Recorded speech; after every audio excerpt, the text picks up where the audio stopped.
Welcome back to another episode of Hermitcraft in 1.14.1, the Village and Pillage update, and it's not long since I recorded the last episode, which actually hasn't gone live on YouTube yet. I'm hanging out here in the shopping district, holding on to some of my loot.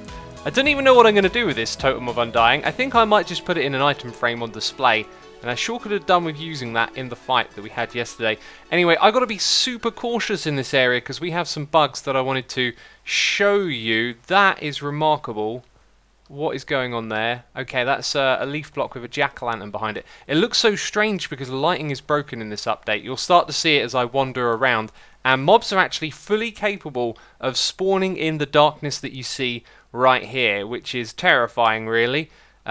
Speaking of terrifying, those guardians just scared me a little bit. Now, if I do this, it doesn't feel like it changed the updates for these blocks. If I look, even if I do that, it's not like it hits the other light source and then it continues on updating. However, when I break it, it kind of remembers that this is a light source. This is really bad. This really needs fixing, and there's something that I might be able to do on the back end of the server to help us with this. So hopefully we will see this problem disappear and the shopping area can be nice and safe. But it really is terrible, and it gets reset every single time that you restart the server, which happens when no one's online, so that means quite often, basically. Well, not that people don't play on here, you know what I mean. It's set up to do that when no one's on. Anyway, the tab screen. Someone set this up to display the amount of minutes played, and we are fast approaching, what is that? 120,000 minutes on the server. I'll let some of you crunch the numbers and tell me how many hours that is. Goodness me, we've been playing on this season a lot. And we're going to continue playing on it because 1.14 brings about all sorts of new projects and wonderful things to do. And we have been working on one recently. That is the Wither Rose Farm. So I'm going to head over to the end and show you what's been built over there and explain exactly what it is we're going to be doing with this project. So unless you've been watching my live streams on twitch.tv/xisuma, that's right, I'm plugging it, you should go over there and follow me. Anyway, yeah, unless you've been watching my live streams, you'll have no idea what I've been up to over here, because I'm yet to show it in a video. So, we tried to make our own farm based on chicken eggs, and we'll talk about that a little bit more in a moment. Unfortunately, that doesn't look like it's going to be possible. I believe we now understand the reason why. So, we're going to build a farm that was designed by Rayworks, and I'll link to his farm video in the description box down below. You should go check it out if you want a full and proper explanation. As we go through this portal, you'll see that I've been teleported somewhere else, but I've also been set into fly mode. Now, it didn't do this when we were in 1.13, so I think we found a 1.14 bug right there. But it is teleporting us to the highest block, and the highest block being this spawning platform for Endermen. These Endermen in this video will build something to lure them to the middle here, so they'll end up falling down this little chamber. And you can probably guess what is down the bottom here. It is the place where we are going to hold the wither, and it's going to shoot at those Endermen. So the whole teleporting thing was really cool because we'll build an AFK platform way up in the sky, meaning the Enderman will spawn on this platform and then not in the end dimension down here. So this is the farm that I worked on during that live stream. And down the bottom here you can see that we've got a little collection area. It's kind of hard to see, and I have to be careful when I'm moving around because I can accidentally look at the Enderman, right? Let's grab some building blocks. We'll take this dirt right here and just wander around the side. So we've got some rails that go back and forth. We're going to have 3 minecarts going back and forth all the time. They will pick up the Wither Roses from the Enderman. And then down here we've got a system to simply dispense when items are inside of this dropper. So we'll do that. There'll be a water stream on here eventually. Immediately I've discovered a flaw. We're going to have to put some glass or something over the top of that. But the items will go through a water stream and get shot out the end here. What we're actually going to do is transport it all the way up to the AFK platform up the top. So the items get brought to us. And then over here on the side, this is the wither cage. This is going to need some redstone gizmo going on as well. Anyway, before we get to any work here on the server, we're going to pop into my testing world and I can explain what was wrong with the chicken farm setup. So what we are looking at is pretty much the best and most compact version of the farm I wanted to make is. You can see here we got enchantment tables. I think someone tweeted me this. It was a really cool idea. Creates a very narrow gap for that wither at the back to look at this chicken, but it's actually never able to hit it as far as I've seen with testing. So up the top here I did have a whole bunch of eggs going into this dispenser. It might be that this is filled up with them, yeah, so I can plop in a few more like that temporarily. If that confused you for a moment, I have control-clicked the hopper, which means I save it in my inventory with all of the eggs inside of it. That is a really cool trick. So it allows me just to pump more in here whenever I want to test this. Now, what I've seen is both chickens and baby chickens have incredibly unreliable wither rose drop rates. However, if you were to just go test this in a fresh new world, throw down some chicken eggs and then let the wither go after them, you'd see the wither rose drop, and it took us a very long time to figure this out, and it was actually Ray that came up with the solution. You can see after a lot of testing I've only got a single wither rose. Now the problem is that the wither is aiming at the head of the mob. If I press F3 and B, you can see that it is not very big in terms of size. So when the item drops from the mob that's just been killed, the explosion tends to destroy the items as well. That is different with Endermen because they are tall, which is just a niche little coincidence for the fact that we're doing this in the End dimension. The wither is going to shoot the skull up at their head, and then the item is going to drop from their feet, and so the explosion doesn't destroy the items, which means if we use Enderman, we will get the wither roses reliably. So back here on the server, I have had to fly back and forth a couple of times because I needed to restock up on ice, and then I needed kelp because we're going to be building an item elevator. And I want to do this in a way that saves us materials because we're going to be going up very high. And look how prepared I am. Look, I've got my crafting bench out ready, and I've already made, look at this, I've already made some glass paint. I just did a little test in a creative world to see if it was possible to save materials with an item elevator, and the answer is it is. There may actually be even better ways to save materials, but instead of putting glass around all sides here, we can actually use them like this. Okay, so that's going to hold back the water, and maybe there's a cheaper block than the glass panes that I'm using, but overall this will save us materials going all the way upwards. So if this water is now up here, it flows straight down, which is absolutely fine. Of course these can be waterlogged, but we're not placing them there. So that work has been taken care of, as has some redstone over there. We're getting real close, but right now we're going to do a test, and I'll just throw the ender pearl through, and that is precisely the thing that I wanted to see, with exception to the glitching. I'm trying to jump here and it is not helping, and have I fallen through? Okay. Anyway, that is good to know. Hopefully that bug will get fixed in the future. As you can see, we've got a platform up here. This is roughly in the area in which we'll AFK. It's also the area in which we're going to collect the items, because this has been set up. I had to use some kelp, so, you know, water flowing from top to bottom, kelp going up to the top, and now you can see there is a bubble stream there. This over here, however, is for changing the state of the redstone down the bottom. So if I press it once, it will send a signal downwards. If I press it again, it will send another one. Maybe we can make it down here just in time to see it in action at the bottom. Hopefully I won't look at an enderman by mistake. I think it just changed, but I wasn't quite looking at it. So anyway, down here, because that sends a signal down here, we can turn on this redstone line, which is going to push that extra block underneath the wither. When it's in the state it is in right now, it means the wither won't actually shoot the enderman over here. So the idea is that we need to turn the farm off when we leave the area, because otherwise the wither can escape, which we do not want happening. Before we bring a wither into this world, this dimension, we're going to wrap up what we're doing here. Up the top, I decided not to put in an item filter for now, just because we'll get plenty of items, and we're only actually going to get 2 different types, so I'm happy fishing them out of the chest for now. Down the bottom we have one more job to do, and there's loads of endermen on this platform. I need to land on it, so hopefully we'll avoid looking directly at them. But we need to lure them into the middle of the trap, and then everything is ready to go. That was a successful landing, wasn't it? And then somewhere here, yes, we need to put an iron bar and set up an endermite trap. So we're putting in an iron bar 5 blocks up, and then we're building a little setup around it so that we can get an endermite on here. Now this has to be an endermite summoned by the player, which is actually the only way to do it in survival, right? And so we have this little hole, and then we've got to throw ender pearls, which is why I have a shulker box full of them just over here. So we're going to throw them until we get an endermite, and then we're going to use the name tag. This was all shown in Ray's Wither Rose video, which I think I linked in the last episode. If not, I'll link it in this one since I'm showing all the stuff that he did. So anyway, I've got to now do this, just throw an ender pearl, and hopefully we'll get one soon. Okay, I took damage. There's one in there. Excellent. That was very quick. I think we didn't even use a stack of them. I do have to name tag you, so I've got to drop in. And yes, the name tag is get withered. I need to think carefully about how I do this next bit, and I need to not look at an enderman. Okay, they can now see the endermite. Where is it? Did it fall straight down? I think it actually went straight down. It's gone.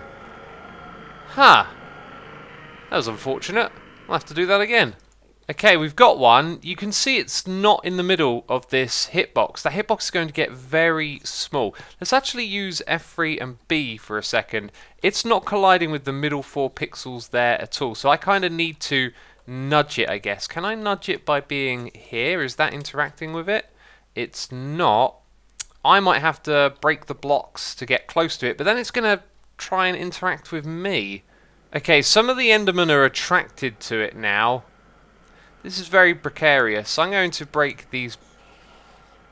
Okay, it ran straight off the edge. Right. That's different from what we saw in Ray's video. Okay, that actually worked. It dropped directly in the very middle. Now, there's also the possibility that it's going to run away from the enderman. So I want to remove all these sides pretty quickly. I don't want you thinking you can go over there. And I think we've done it, you know. Okay. No! No! Okay, little guy, come in the hole with me. Oh, it's up here. It didn't spawn in correctly. Okay. Right. Everything I do now is very important. Let's get rid of the ladder, so it doesn't pathfind out of there. I'm also going to stand like on a block over here. I'm going to try and stand away from it as I remove these blocks. It looks like it's not in the center as well, which is worrying. Maybe I put like a second iron bar there, but we're going to have to risk it. Yeah, okay, it's just in there. Excellent. Okay, and now let's remove everything else in this area. See, I want to get rid of those blocks so it doesn't pathfind there. Okay, I think we got it this time. There's that block, which I don't want to be there. And now we name tag it. I'm not close enough to name tag it. Let's get rid of all of these blocks. And it's gone. So it basically can choose to walk off of this iron bar, is what I conclude from all of that. Finally, I've been able to do this. It's kind of ironic. I ran out of ender pearls, went all the way down to the bottom to farm a bunch, and then the second ender pearl that I threw gave me an endermite, which this time I decided to capture in a minecart. It's been name tagged, and now it's stuck in that position, unable to move, and the endermen go towards it. There were a couple here a moment ago, and don't know what happened to them when they went down there. Maybe they teleported away, which is something we might have to consider for our farm, but I know how we would deal with that. Anyway, it's time for me to tidy up and head out of here. The reason we have to leave the end dimension is because I have administrative duties to do. There is a pre-release out which is supposed to fix a very nasty issue in 1.14.1 that causes entities to disappear, and Grian has reported that most of the stuff in his base has indeed disappeared. And this is another reason that we're updating as well. These dark spots which allow mobs to spawn are a real issue. This new pre-release should take care of it. Aha, this is what I was looking for. The infinity room. As you can see, all of the item frames here have disappeared. If I press F3 and G, we're actually entirely inside of a chunk border. Well, it would make sense that the item frames here would disappear, as this is supposed to happen close to where chunk borders are, but these ones over here, top and bottom as well, are not near these borders, yet those entities have disappeared. This could include things like villagers and all sorts of entities, armor stands, which will lead us to our next place. This place is affected too, but it's kind of strange to look for something that's missing, and that's going to be especially hard if you're not the player that's used to being in a particular area. But Doc had his infamous bush over here, and you can see all the arm stands that made the bush around this area are completely gone. And so we need to update the server and find a way to fix the issues that we are seeing left, right and centre. This is absolutely terrible for a major release. It really is bad. So I have a report that our glorious statue of Hermity has some entities missing from it. That being the villagers. I know there was one that escaped and went up to the corner here, but all of them have just vanished. Let's press F3 and G. And again, I'm not really understanding how this is close to any particular borders. I mean, these ones right here are all kind of close to it, yet most of them in the room have gone. So whatever is causing this, it is pretty alarming, and we need to update as soon as we can. That has now taken place because we are in 1.14.2 pre-release 1, and with the reboot of the server, we have erased the cached data, which is supposed to help get rid of these dark rooms. It has not done that on reboot. There are light sources here hidden underneath these carpets, by the way. Now I'm hoping that when we next restart, it won't actually default back to these areas being dark. So I'm going to wander around, find a few of them, like up here in the roofing area, fix them up a little bit, and then hopefully when we restart again, we won't have the dark patches coming back. Okay, some good news and some bad news. The dark patches don't appear to be coming back, but what really sucks is that you have to replace every single light source as it was before. So there may be some darker than intended areas here, because you can place down a torch near a light source, but it only acts as a light source from that point. It doesn't go to the other one, update it, and then the server and the client figure out that there's supposed to be more light coming from this spot over here, right? That's really unfortunate, because just updating and doing the clearing of the cache won't fix your lighting issues. You still have to go around and fix them manually. As you can see, this down here is rather problematic. So I haven't updated the sea lantern over here, right? I can't even do that by doing this, but if I break it and put it back, then this here gets the proper light level. So essentially, if you want to fix everything, you literally need to go around and replace every single light source in your affected builds. And now they've stolen my sea lantern down there. I've got no idea how many of them are in this cave. It looks like there's a few zombies. There could be creepers as well. Oh, and it's all supposed to be lit up down there. So I'm still doing my administrative things, and we've done a test just to confirm that in this new pre-release you can get rid of the lighting issues, but what you'd have to do is go into here, optimize the world, and click on this as well. So what we done a moment ago for the server was just erase the cache data. If you do both that and the optimization, it will get rid of the lighting issues, as I just discovered. Problem is, for Hermitcraft, that means I would have to take it offline for a few hours, so I don't know when we're going to be able to do that. So I decided to bite the bullet. Since it was only me and False playing on at the moment, I figured there's not too many times of the day when not a lot of hermits are playing.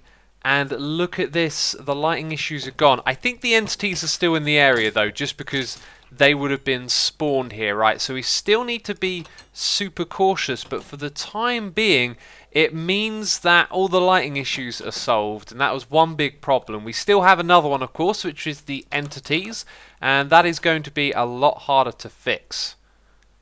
So, Hermitcraft creative mode. We're actually in 1.13. This is a backup of the world. This is how I think we'll be able to restore entities that have disappeared. And I've probably started with the worst example, because what I really need to do is respawn in these villagers, as even in 1.13, a couple of them have managed to escape, and it seems that our trick to put them in teams where they couldn't be hit by other players didn't seem to work. Don't really know why, but anyway, the way we're going to solve this problem is with structure blocks, because these can save entities and therefore entity data. I'm hoping that works with armor stands and all the custom things that have been done with them, because this right here can help us. If I give this thing a name, let's call it villagers. You can see I've set up a bunch of positions. The most important thing though is to include entities, and when I save that, it has now saved it. What I can do is upload that to the server, and then inside of the game we can put down the same structure block with the same settings, switch to load mode, and then we should be able to paste back in the entities. Of course it will paste other blocks in as well, so we have to be considerate that we need to do this in areas where things haven't changed and it's just the villagers or the entities that have vanished. So we've got our first one. I think the other one that I really want to try and do is Doc's Bush. So this may look like I've gone a bit overboard here, but if we were to put the line here right up against the edge of this block, it might actually be that some of these armor stands are technically more outside of that area than in, right? So we're going all the way around to make sure we capture as much of it as we can. So we've included entities. It's called Doc's Bush. We're going to save that, and now I'll upload both of these to the server. Once again, we are bringing back the classic split screen. On the left we have 1.13.2, and I've done it like this so I can make sure my structure block is in the correct position, and see all of the numbers on screen. Now, one of the things that's slightly alarming here is I'm expecting to see like a bounding box for where this is going to go, but it's not there. Anyway, we put in the numbers correctly, we've included entities, and I believe we click on this button. You click it once to bring up the box, you click it again. Oh, yes, that is superb. Oh, I'm so happy that that worked. It really is absolutely wonderful. Oh, okay, well I guess I can tell the other hermits not all is lost, and if ever there is something broken, we now have a way to bring it back. That's terrific. By the way, my friends, this is why you make backups. Hermitcraft has a lot of backups in place. They're made like every couple of hours, and I download them to my computer. So in here, you have built-in tools for backups, okay? Go to Edit and simply click on Make Backup. You should just do that every time before you play if you've got lots of hard drive space. If not, you know, do it every couple of weeks. But this is why we make backups, peeps. And now I can report that this successfully worked with the villagers as well. Of course, a couple were missing from my selection, so I summoned them back in. And look at this, they have jungle villager skins by default. I'm not quite sure why they would pick that instead of the nitwit, but I guess there's some missing code, and this is not a jungle biome. It's a forest biome, but they've defaulted to the... Or is that the swamp one? I always forget. Purple, is that jungle or swamp? Anyway, I'll update that pack on vanilla tweaks, and we'll sort out the skins of these another time. This episode, I put a lot of time into administrative duties, and unfortunately, according to Cub, some of the lighting glitches are coming back. I don't know too much about it now. I do know it's supposed to be fixed in this pre-release. It is very frustrating. I might have to go and do a lot of this stuff all over again, but let's not get dragged down. I wanted to make sure I had some time to just play Minecraft and chill out, you know. So for the end of the day, I want to spend my time here in the village contributing to a build. But before we talk about that, have a little announcement to make.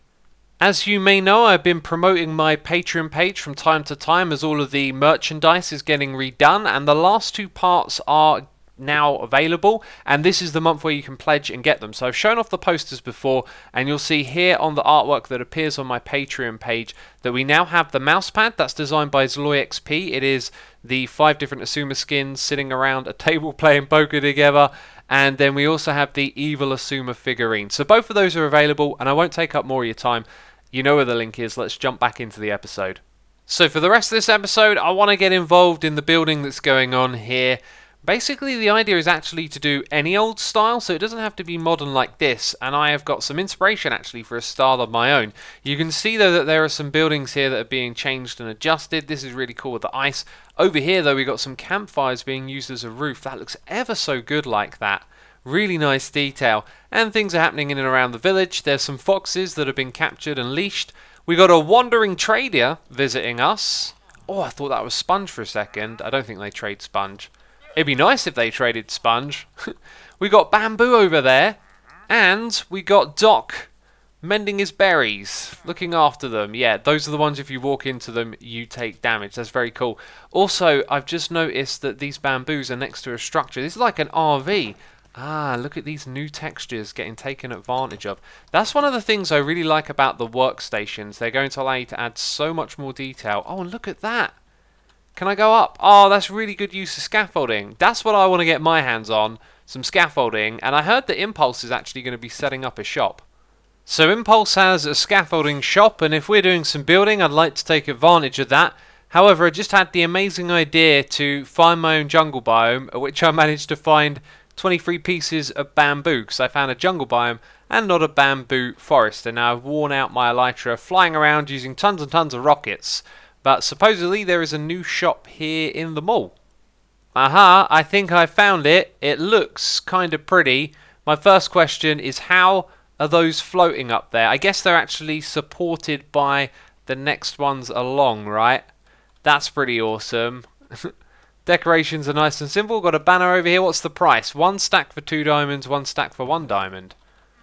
Ah, okay. Well, I'm going to buy a couple of stacks. My goodness me, stocked it up. Look at that. That's crazy. So we are back at the village, and as you can see, I've been playing around with the scaffolding blocks. These are actually really well done, I think. And this is actually my home. I forgot that I claimed a house. So what I'm going to do in this episode is simply renovate this, and then in the future I think we're going to build a bigger structure based around a theme that I have in mind. You see, we have lots of these banners, and I think it would be cool to put them all over this building, but we're also going to change the materials of the building to something darker. Maybe that might be some nether brick stairs or some black concrete.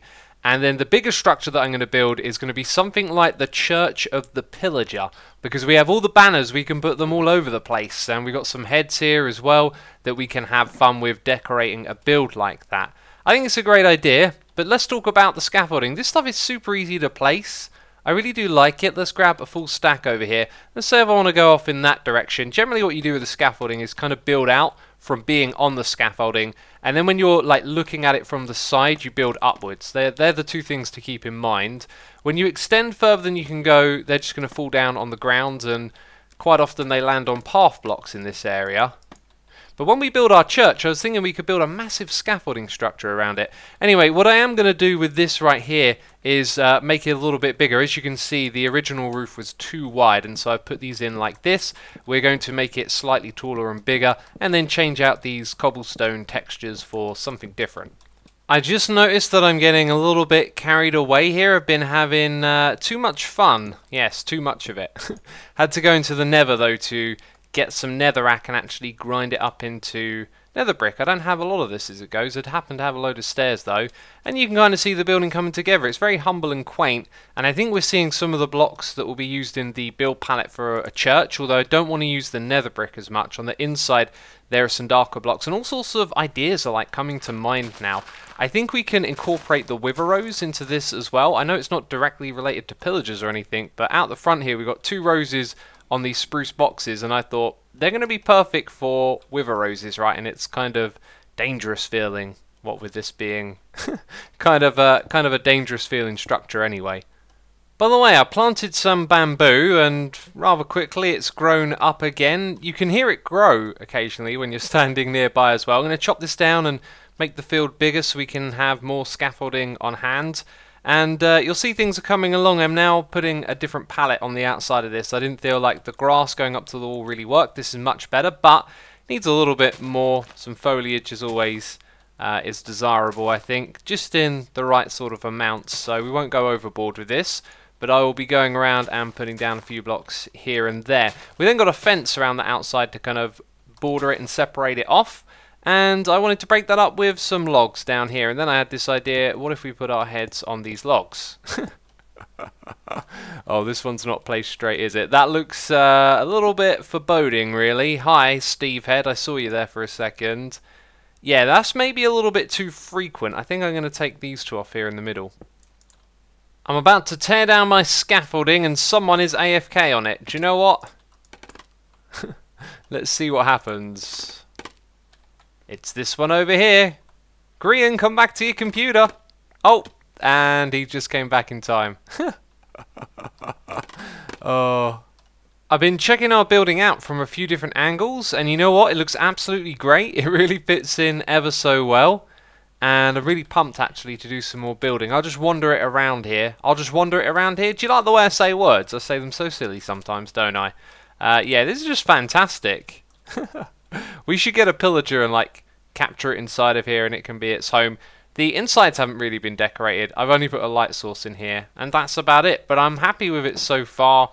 We'll probably decorate the inside on a live stream or something like that. This is where we're going to wrap up the episode, peeps. If you've enjoyed it, then please do leave a like, and thank you as always for doing that. It supports the channel. So I'll see you soon with another episode. Bye-bye.